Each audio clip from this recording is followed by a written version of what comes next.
Karena salah satu juga ibadah puasa kita ini menjadi tujuan Allah Subhanahu wa taala berikan kepada kita menjadi pribadi-pribadi yang takwa. Allah Subhanahu wa taala berfirman bahwasanya kita ini dianjurkan buat berpuasa untuk menjadi pribadi-pribadi yang takwa. Takwanya itu seperti apa? Takwanya adalah orang-orang yang senantiasa menginfakkan hartanya fis sarra'i wad dharra. Alladzina yunfikuna amwalahum fis sarra'i wad dharra. Menginfakkan hartanya dalam keadaan lapang dan dalam keadaan sempit. Lagi punya banyak duit, lagi pas-pasan punya duit.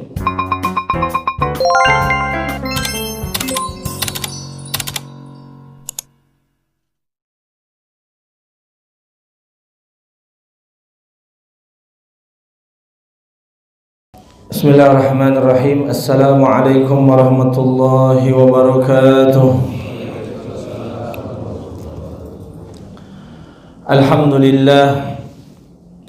Alhamdulillahilladzi farada alaina as-siyam wa nusalli wa nusallim ala habibina wa syafi'ina wa qurratu a'yunina sayyidina wa maulana Muhammadin miftahi babi rahmatillah adada ma fi ilmillah salatan wa salaman daimaini mutalazimain ya'ti qawma yawmil qiyamah amma ba'du. A'udzu billahi minasyaitonir rajim. Bismillahirrahmanirrahim. Wal fajr wa layalin 'ashr. Al-ayah. Wa qala Rasulullah sallallahu alaihi wasallam idza dakhala akhir al-layali min 'ashri Ramadan shaddul mi'zar wa ahya'ul layli wa aiqadha ahli. Sadaqallahul azim wa sadaqa rasuluhun nabiyul karim wa nahnu ala dhalika minasy syahidin wasyakirin walhamdulillahi rabbil alamin. Hadirin mukarram wal muhtaram, ala jamaah salat subuh yang dimuliakan oleh Allah Subhanahu wa taala. Syukur alhamdulillah pada pagi hari ini Allah masih berikan kita nikmat yang begitu besar. Nikmat sehat, nikmat iman, dan nikmat kesempatan untuk mengerjakan sholat subuh secara berjamaah. Karena ini termasuk nikmat yang patut kita syukuri. Karena berapa banyak saudara-saudara kita yang sama-sama ibadah puasa bersama kita, tapi melewatkan kesempatan besar, kemuliaan yang besar beribadah sholat di masjid berjamaah. Mereka lebih memilih untuk mengikuti hawa nafsunya. Habis sholat di rumah bisa langsung tidur. Enak gak tuh Pak? Habis sholat subuh tidur. Luar biasa itu godaannya. Apalagi yang habis qiyamul lail, yang habis i'tikaf malam, itu menjelang mau subuh atau mau sahur, itu ngantuknya luar biasa. Itu setannya makin banyak itu kali. Tapi bukan setan yang dikatakan oleh Rasul SAW di dalam hadisnya. Nabi tidak bohong, Allah tidak dusta. Betul bahwasanya syaitan itu sedang dikerangkeng, sedang dipenjara oleh Allah Subhanahu wa taala. Tapi pertanyaannya, yang godain kita tuh siapa? Syaitan yang mana yang godain kita? Allah Subhanahu wa taala berfirman di dalam surah An-Nas, alladzi yuwaswisu fi sudurin nas. Itu yang yuwaswis, yang ganggu hati kita, yang ganggu amalan kita di bulan Ramadan. Itu setan emang lagi diperangkeng, udah jangan nyalain setan mulu. Karena apa? Karena setannya ada di mana? Minal jinnati wan nas. Alladzi yuwaswisu fi sudurin nas, yang gangguin hati manusia, yang ganggu semua amal ibadah kita nih. Minal jinnati, dari syaitan itu dari golongan jin. Wan nas, dan syaitan dari golongan manusia. Itu siang-siang yang gangguin orang pada puasa, siang-siang pada mokel kata bahasa anak sekarang. Itu yang gangguin bukan setan yang lagi di penjara, bukan. Syaitan yang ada dalam diri manusia dan syaitan yang ada dalam diri jin. Makanya syaitan tuh kalau bahasanya lagi ngeliatin kita tuh. Karena 11 bulan lagi dididik itu kita. Kemarin sebelum Ramadan dididik sama syaitan. Sehingga menumbuhkan sifat-sifat syaitaniyah dalam diri kita yang dimunculkan nanti ketika bulan Ramadan. Syaitan tinggal lihat doang. Setan sama setan lagi ngomong. Didikan gua lihat didikan gua Wah, bukan didikan gua enggak pakai digodain juga udah pasti mokel. Mokel. Udah pasti enggak puasa. Udah pasti tidur, udah pasti enggak ibadah. Karena syaitannya sudah dididik dalam hawa nafsu kita. Termasuk kita yang memang dari awal Ramadan sudah mengumbar hawa nafsu kita. Yang seharusnya Ramadan mengikat hawa nafsu kita, tapi ternyata masih banyak di antara kita masih mengumbar hawa nafsu. Dari pagi sampai siang sampai sore itu mengekang hawa nafsu. Ketika maghrib hawa nafsunya diumbar. Makanan apa aja dibeli. Itu bukan mencirikan daripada tujuan puasa yang Allah berikan kepada kita. Yang alhamdulillah sudah di akhir 20 hari kita lewati, 22 ya. 22 kita lewati. Nggak kerasa seminggu lagi nih kita tinggalkan Ramadan. Mudah-mudahan kita diberikan panjang umur, sehat walafiat, sampai ketemu lagi di bulan Ramadan. Amin amin ya rabbal alamin. Maka alhamdulillah pada pertemuan subuh kali ini kita akan membahas hadis-hadis tentang keutamaan 10 terakhir di bulan Ramadan. Allah Subhanahu wa taala berfirman, A'udzubillahi minasyaitonirrajim, wal fajr walayalin ashr. Wal fajr, demi waktu fajar. Para ulama tafsir mengatakan tidaklah Allah bersumpah di dalam Al-Quran kecuali di dalamnya pasti ada keistimewaan. Allah bersumpah wadduha, demi waktu duha. Pasti banyak keutamaan waktu duha. Wal fajr, demi waktu fajar. Banyak sekali keutamaan di waktu fajar. Yang sayang sekali kalau kita lewatkan. Sahur kita di waktu fajar, sayang sekali ketika kita lewatkan waktu keutamaan tersebut. Waktu diijabahnya doa. Waktu ya Allah hamparkan ampunan-ampunan Allah Subhanahu wa taala. Dan mereka-mereka yang di waktu fajar bisa mengusahakan dirinya beribadah salat subuh berjamaah adalah orang-orang pilihan yang dikatakan oleh Allah Subhanahu wa taala, disaksikan oleh para malaikat-malaikatnya Allah Subhanahu wa taala. Jadi enggak mudah ternyata. Mereka yang terjaga malamnya belum tidur sampai waktu subuh pun belum tentu bisa bersama kita di sini. Karena orang-orang pilihan yang disaksikan oleh para malaikat-malaikatnya Allah yang bisa datang di sini. Coba cek di keluarga kita yang tidak berusaha dan tidak membiasakan diri ke musola, ke masjid, pasti mereka akan terlena ibadah sendiri di rumah, setelah itu tidur. Maka perjuangan besar memang awal-awal kita untuk hadir di masjid, ya, untuk beribadah berjamaah. Nah, memang sayangnya kalau Ramadan kita yang sudah kita lewati ini setiap tahunnya belum juga bisa merubah karakter kita, belum juga bisa merubah kebiasaan buruk kita menjadi kebiasaan yang baik, maka pasti ada Begitu banyaknya dosa di dalam diri kita yang sulit dihancurkan, sulit dihapuskan. Karena perlu berapa Ramadan lagi untuk bisa kita merubah ibadah-ibadah kita. Perlu berapa Ramadan lagi untuk merubah kebiasaan-kebiasaan buruk kita menjadi kebiasaan yang baik. Ramadan udah mendidik kita dari awal subuh bangun. Sebelum subuh jam 3, jam 4, setengah 4 kita udah bangun. Ini lagi dididik. Biar nanti setelah bulan Ramadan kebiasa. Bangun jam 3, bangun setengah 4, bangun jam 4, ngapain? Qiyamul Lail. Tapi ternyata ketika bulan Ramadan selesai, 1 hari saja, 2 hari saja, banyak yang terlena lagi, banyak yang lupa lagi, tidak mendapatkan apa-apa pendidikan yang Allah berikan di bulan Ramadan. Maka ini pentingnya kita mengambil daripada ibrah. Allah Subhanahu wa taala sudah tanamkan betul sampai beliau bersumpah, wal fajr, demi waktu fajar. Berarti ada keutamaan istimewaan di dalam waktu fajar. Walayalin ashr.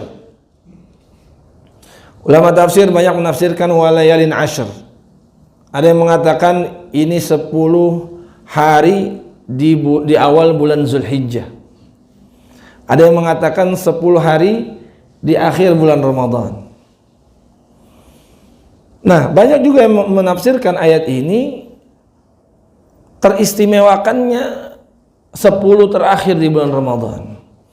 Karena baginda Nabi Muhammad SAW di dalam hadis yang diriwayatkan oleh Sayyidatuna Aisyah radhiyallahu anha,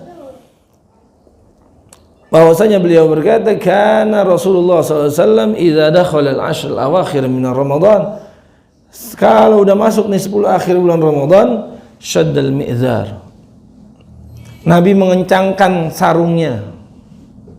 Ini bahasa kiasan, artinya yang diperbolehkan malam hari di bulan Ramadan kita berhubungan dengan istri kita, Nabi berikan kiasan, kencengin nih sarung, udah jadi buka-buka sarung ntar malam.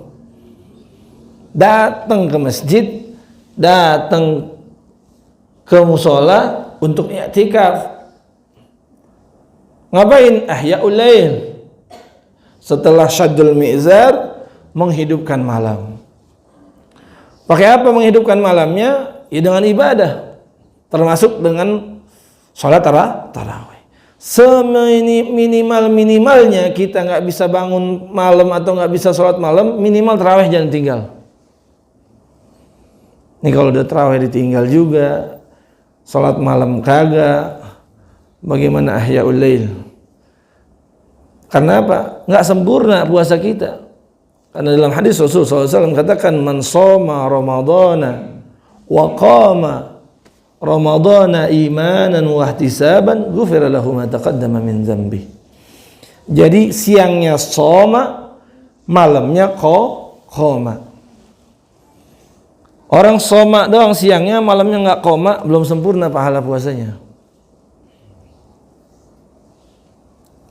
Jadi siangnya kita menahan hawa nafsu kita, dahaga kita, lapar kita, semua kita jaga. Malamnya juga kita menahan hawa nafsu kita dalam tidur kita.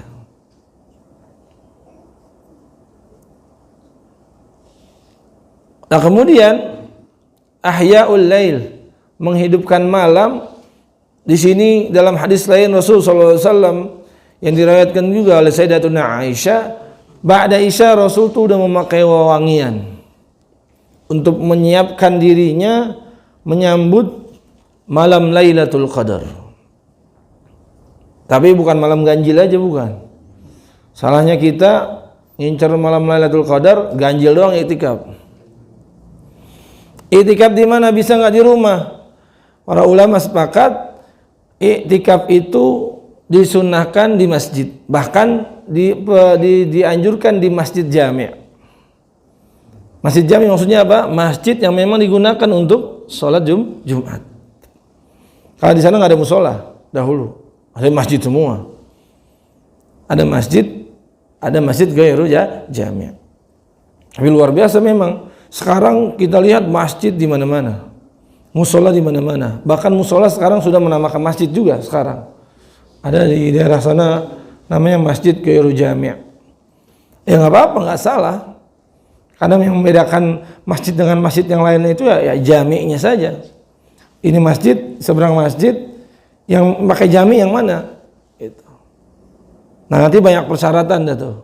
Ya bagaimana ulama-ulama fikih mengatur biar enggak berapa meter udah bikin masjid lagi, sono bikin masjid lagi, sono bikin masjid lagi, nggak boleh juga.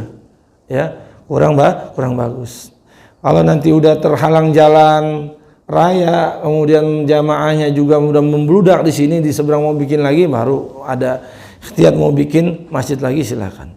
Tapi kalau masih satu ruang lingkup misalkan, masjid kemudian dibuat persaingan saja, ya persaingan jamaah, apalagi persaingan saldo, waliyazubillah. Saya sering sekali teriak-teriak, kalau bisa saldo udah nggak usah dioceh-ocehin terus. Zolim Pak, zolim. Kalau seandainya kita ngucapin di sini DKM ngucapin 200 juta saldonya, tetangga masjid itu lagi nahan kelaparan, atau tetangga masjid lagi bingung besok mau makan apa, zolimnya luar biasa itu pengurus masjid. Wah luar biasa. Minus bahkan luar biasa. Jadi nggak usah takut sebetulnya masjid ini rumah Allah, Allah yang ngurusin. Nggak ada ceritanya masjid bikin acara apa-apa kayaknya nggak ada duit. Wah luar biasa. Kadang ketakutan DKM masjid itu. Antar kalau nggak ada saldonya bagaimana? Antar bagaimana diumuminnya? Wah, masa saldonya cuma 3 juta, 5 juta, 10 juta, yang lain 100 juta gitu. Zolim kepada masyarakat, zolim sama jamaah takutnya kalau DKM begitu. Nah, coba bayangin kita sedekah misalkan setiap bulan 1 juta, duitnya ditaruh bank, dapat pahala apa enggak kira-kira? Ya samar-samarnya bisa jadi dosa ditaruhnya di bank. Bukan dimanfaatkan buat masjid. Orang kan sedekah biar apa? Biar dapat pahala. Ini pahala yang gantung. Tergantungnya di bank digantung. Maka yang paham tuh biasanya dia mau sedekah di masjid-masjid yang memang membutuhkan. Ini masjid kita lagi membutuhkan masih pembangunan. Nah ini kesempatan kita. Dilihat betul di depan mata kita masih ada pembangunan. Nah ini kesempatan kita. Bukan saldo dikumpulin. Kalau seandainya pembangunannya sudah bagus, berarti kemakmurannya yang harus diperbaiki. Bagaimana masjid ini bukan hanya tempat sarana ibadah, tapi juga bisa menjadi sarana sosial bagi seluruh jamaah. Ya Allah, indah banget Pak. Ada orang punya masalah datang ke masjid, ngobrol sama ketua DKM,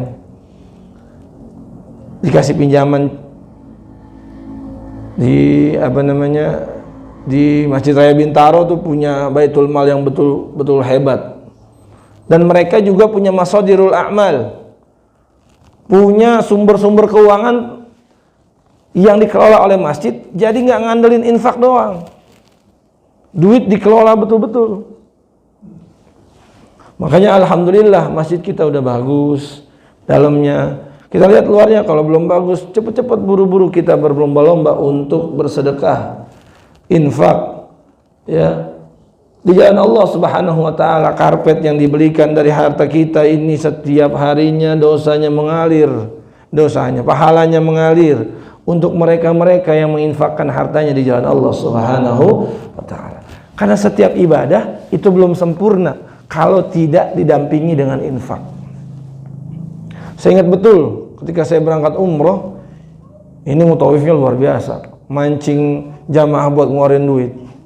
Di akhir kita umroh, dia memberikan satu statement ini, membawakan satu hadis Nabi Muhammad SAW, bahwa setiap amal ibadah kita pasti diiringi dengan infak sedekah. Puasa Allah iringi dengan zakat.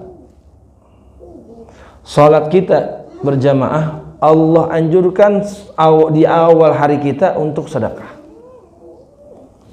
Jadi ketika kita umroh, haji, ini pun juga sama. Harus kita lancarkan ibadah kita mudahkan ibadah kita dengan sedekah. Wah, banyak itu yang sedekah mutawif.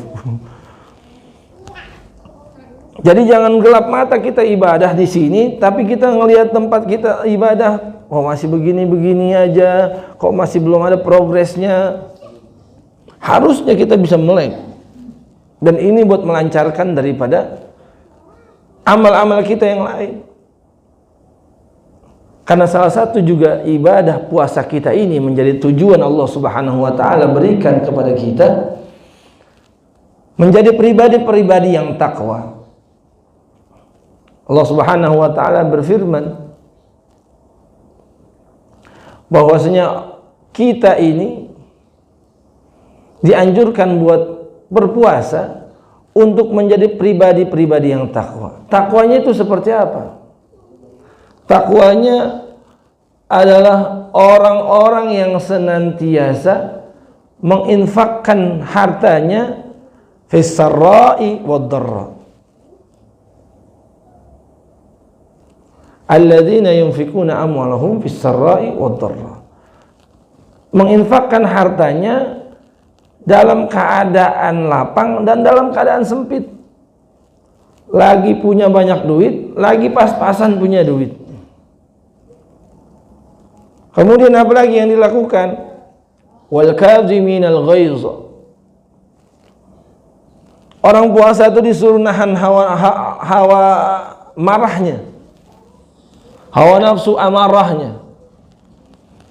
Ini yang menjadi tujuan sebetulnya Allah Subhanahu wa taala berikan kepada kita amalan ibadah Ramadan, biar ini melekat dalam diri kita menjadi pribadi-pribadi yang takwa.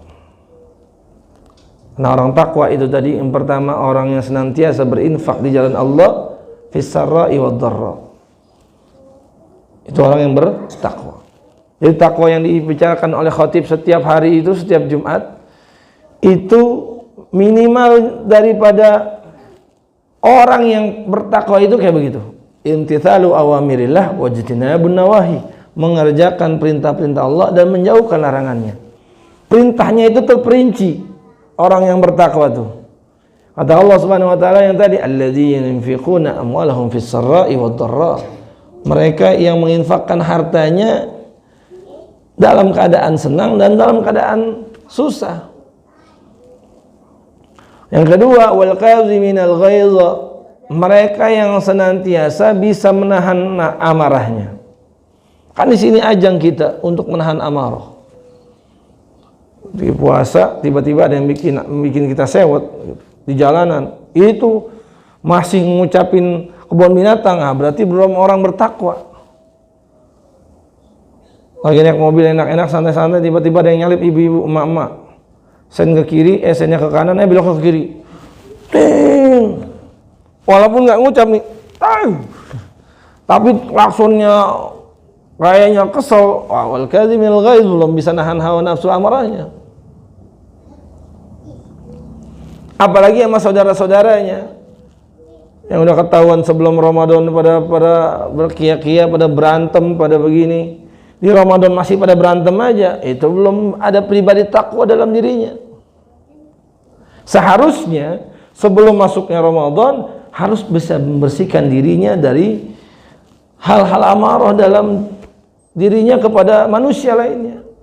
Minta maaf. Jadi bukan di akhir Ramadan, awal Ramadan, sebelum Ramadan itu udah kita minta maaf sama saudara-saudara kita. Orang Betawi itu punya tradisi apa? Munggahan katanya. Datang ke rumah saudara-saudara berbawaan, minta maaf mau puasa ya, minta maaf mau puasa nih ya, gitu. Karena nggak diterima amalnya, nggak dapat ampunan Allah, nggak dapat rahmatnya Allah, seseorang yang masuk bulan Ramadan masih terbesit dalam hatinya kebencian kepada manusia. Disuruh ikhlaskan, suruh lapangkan dirinya. Wal kaziminal ghaiz. Kita refleksi diri kita, udah bisa nahan amarah belum di bulan Ramadan yang ke-20 hari ini, 22 hari ini. 22 hari kita digembleng udah bisa nahan apa? Perubahan apa yang sudah kita lakukan di bulan Ramadan ini? Yang tadinya belum sholat, udah sholat, alhamdulillah. Pertahankan setelah Ramadan terus begitu. Yang tadinya belum pernah ke masjid, belum pernah duduk di masjid, belum pernah ikut kajian subuh di masjid, pertahankan ba'da Ramadan seperti ini. Yang ketiga, orang-orang yang bertakwa yang dicirikan oleh Allah Subhanahu wa taala adalah wal 'afina 'anil nas. Orang yang senantiasa memaafkan manusia. Dan ini menjadi tujuan yang betul-betul ada di dalam Ramadan, memberikan kita pendidikan agar kita menjadi pribadi yang takwa, memaafkan kepada manusia. Berat memaafkan, Pak. Berat. Dan ini menjadi ujian yang besar buat kita.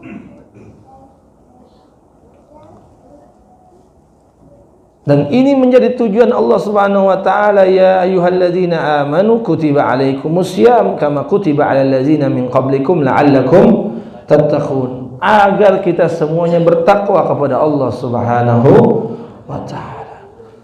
Takwa di mana saja, kapan saja. Makanya kata para ulama, janganlah kamu menjadi hamba-hambanya Ramadan. Kun Rabbaniyan wala takun Ramadaniyan. Jangan kamu jadi hambanya bulan Ramadan yang ibadah cuma di bulan Ramadan doang. Kun Rabbaniyan, jadilah kamu hambanya Rabb, hambanya Allah yang ibadah di bulan Ramadan dan di bulan-bulan selanjutnya sampai akhir hayat kita. Sampai akhir hayat kita. Ntar kita lihat dah, ya, diri kita, refleksi aja diri kita, jangan nilai orang dah, ya. Salahnya sekarang kita seringan nilai orang sama nilai diri kita sendiri. Orang baru datang ke masjid, baru tumen-tumen ke masjid, ditanya, tumen lo, bulan Ramadan emang udah biarin aja, jangan dioceh-ocehin. Ntar dia bulan Ramadan nggak mau ke masjid, bagaimana ntar setelah bulan Ramadan? Gara-gara mulut kita nih yang kena dosa juga. Orang emang benar-benar mau ke masjid, emang ketahuan begajulan, sering mabok-mabokan, datang ke masjid, bukannya disupport, dicengin, ya nggak datang lagi ke masjid. Harusnya disupport. Ya sini aja, diopenin. Jadi dia nggak ngerasa asing di masjid. Kan problematikanya kadang-kadang masjid yang harusnya menjadi tempat silaturahim malah jadi tempat perdebatan. Apalagi dengan kelompok-kelompok yang ada di dalam masjid, nggak bisa lapang dada. Makanya kudu jauh ngajinya, kudu jauh mainnya, biar punya wawasan yang luas. Jangan lagi-lagi dalam masjid masih meributkan hal-hal furu'iyah. Apalagi di komplek yang udah ketahuan banyaknya perbedaan pandangan, mazhab, pandangan guru. Bagaimana ketua DKM ini menjadi satu rule model buat jamaahnya, jangan mancing-mancing. Ada teman-teman kita yang begini, ada teman-teman kita yang begitu, ada teman-teman kita yang dari sono, dari sini. Biarkan mereka menyatu di sini. Jangan buat skat-skat, jangan buat kelompok-kelompok dalam masjid ini. Sehingga disatukan dalam musyawarah, diputuskan saja. Mau kunut, mau kagak, terserah. Mau 21, mau 8, mau 23, mau 8, mau 11, silakan, terserah. Kalau bahasanya sama anak-anak muda saya di masjid, di majelis, kenapa Ustaz bikin 11 rakaat di masjid, di majelis? Saya bilang anak-anak muda tuh pada malas ke masjid. Yang pertama udah pasti karena capek, karena lama 23 rakaat di masjid. Yang kedua, mereka tuh anak-anak muda kehitung di masjid berapa orang, dan mereka belum ada kenyamanan dalam masjid. Nah, saya bilang bagaimana dalam kenyamanan itu saya buat di dalam majelis saya, biar mereka mau tarawih, mau aja tarawih dulu. Kita buat tarawih yang santai tapi bermakna gitu. Karena emang tarawih asal kata roha, sholat ibadah dalam keadaan tenang, santai, bukan sholat yang Allahu Akbar, ngos-ngosan orang juga. ngikutinnya. Lah kok ini bukan jadi tarawih, malah jadi tasyagul gitu. Tergesa-gesa, ya. Bukan tarawih namanya jadinya. Karena tergesa-gesa imamnya, pengen buru-buru kelar juga. Lu mau kemana sih? Gitu. Katanya mau tarawih, mau ibadah tenang dalam keadaan rehat. Kok jadi ibadahnya begini? Gitu, buru-buru amat gitu. Tahu nggak buru-buru, jamaah pada bubar katanya. Buktinya di Nabawi masih banyak yang ngincer mau sholat tarawih di sono, walaupun misalkan ada, ya kita tahu ada yang 1 juz semalaman tarawih, masih banyak orang yang mau sholat itu bertemu Allah lama-lama. Kalau kita mau bertemu Allah, sholat itu pengen cepat-cepat, berarti masih ada pertanyaan dalam hati kita, masih ada penyakit dalam hati kita, ya, karena kita nggak mau lama-lama ketemu Allah. Wah, imam itu mah lama banget. Oh, besok pindah lah, jadwal dia dilihat. Masjid kalau bisa jangan kasih jadwal kali ya. Maksudnya jangan ditempel, biar jamaahnya nggak tahu, udah biar khusus jadwalnya yang megang imam-imamnya aja. Jamaah biar nggak tahu. Ini berapa hari sini dia lama banget ya, dia mulu nih imamnya. Oh, nggak milih imam. Besok kesana dulu dah, ya, yang cepetan. Ini mau musola seberang, dekat banget. Musola cepet nih. Sini lama. Pindah ke sana bisa pindah. Bisa pindah. Ya. Karena kita buat itu. Yang kedua, saya alasan bahwa dalam usul fikih dikatakan, ya, kalau nggak bisa kita gapai semuanya, minimal kita gapai sedikitnya dari itu. La yudriku kullu wala yudraku kullu. Kalau nggak bisa kita gapai semuanya, jangan kita bisa tinggalin juga semuanya. Jadi kalau emang 23 kita nggak bisa gapai, minimal 8 rakaat, 11 sama witir. Oh, lama juga Ustaz. Ya udah witirnya ntar malam juga nggak apa-apa, tapi benar witir. Ada orang emang, wah ini udah 23. Ah udah kita 8 aja, pulang. Antar gua witirin ntar malam aja. Ntar malam kagak 12.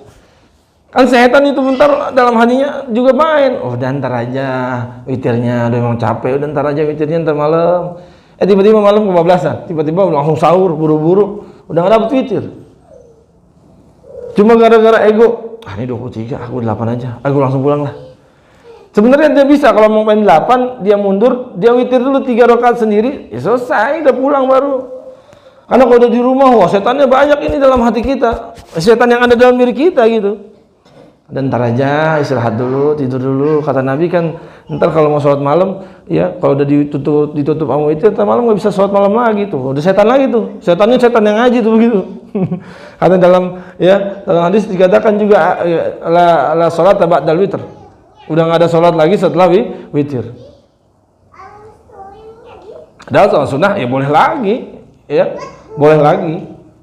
Walaupun ditutup witir, ya makanya kalau ada ulama-ulama yang berpendapat nanti harus witir lagi di akhir, biasanya mereka witirnya agak genap dulu, minal witri dulu, 2 rakaat gitu. Nanti ganjilnya ntar malam, ya setelah dia qiyamul lail, setelah dia sholat tahajud, sholat taubat, sholat hajat, segala macam, tutup witir. Tapi nggak begitu, yang apa-apa juga nggak begitu, ya nggak apa-apa juga nggak begitu. Ya, mudah-mudahan kita semuanya diberikan kemudahan oleh Allah Subhanahu wa taala, berikan taufik, hidayah serta inayahnya untuk senantiasa menghidupkan malam-malam bulan Ramadan ini, untuk menghidupkan malam-malam Ramadan, puasa di siang harinya, malamnya kita menghidupkan malam-malam Ramadan dengan membaca Al-Qur'an, dengan qiyamul lail, dengan berdiam diri saja di masjid, ya, tapi nggak perlu bawa-bawa tenda. Ya kalau mau bawa tenda, ini masjid misalkan dikit orangnya nggak apa-apa. Ya, walaupun memang Nabi Muhammad SAW pernah melakukan itu, tapi kalau semuanya bawa tenda, Nabi marah juga ketika ngeliat istrinya pagi-pagi ngeliat apa-apaan ini, ngomel sama istri-istrinya. Karena Sayyidatuna Aisyah bikin tenda buat Nabi dan buat dia, kemudian istrinya Zainab bikin tenda juga, ini bikin tenda juga. Ya, mau istrinya doang aja udah penuh nih masjid. Nah kita mau bikin tenda semuanya di sini misalkan. Sono ini punya gue sini ya, ini wilayah gue ya. Lu mau beli emang sini asal bikin petak-petakin gitu. Ntar akhirnya Nabi menyuruh kita buat tenda biar fokus ibadah, nggak ganggu orang, biar nggak mengganggu. Nah kalau bikin tenda nanti bakalan mengganggu, malah jadi salah. Sini bikin tenda, sini bikin tenda, nah ganggu kita nih yang nggak bikin tenda. Besok dia buat tenda lagi sini, penuh di sini. Bukannya malah bikin nggak ganggu, ya bukannya malah tenang, jadi rusuh nanti. DKM-nya bingung, Allah ini buat tenda semua ini, mau camping di sini, belum yang pada bawa makanan, belum ini segala macam. Memang bagusnya udah DKM sediain semuanya itu, biar semuanya di sini aman. Kalau emang mau rebah-rebahan, ya sediakan kayak yang lagi viral-viral tuh masjid apa tuh, 1 juta pemuda, ya sediain memang. Yang nggak boleh kan tidur di pakai karpet masjid, tengkurap apa namanya, tentang yang nanti keluar air liurnya. Karena air liur yang dari perut itu hukumnya najis, kecuali air liur yang ada masih dalam mulut kita. Misalkan tidurnya duduk begini, nah otomatis itu pasti air yang ada dalam mulut, bukan yang dari perut. Tapi kalau tidurnya begini, kena karpet masjid, nah ini yang dikhawatirkan, nggak boleh tidur di masjid itu. Ya, air liurnya kemudian kena karpet masjid, ya najis, dipakai buat sholat, jadinya nggak sah. Nah itu yang dikhawatirkan. Apalagi empuk begini, enak banget tidur ini. Enak banget tidur. Ya, sediakan tempatnya, sediakan fasilitasnya. Ya, kita itikaf bareng-bareng, kita berjuang bareng-bareng. Mudah-mudahan kita mendapat malam Lailatul Qadar. Amin. Ya Rabbal Alamin. Mungkin ini aja yang bisa saya sampaikan. Silakan jika ada pertanyaan.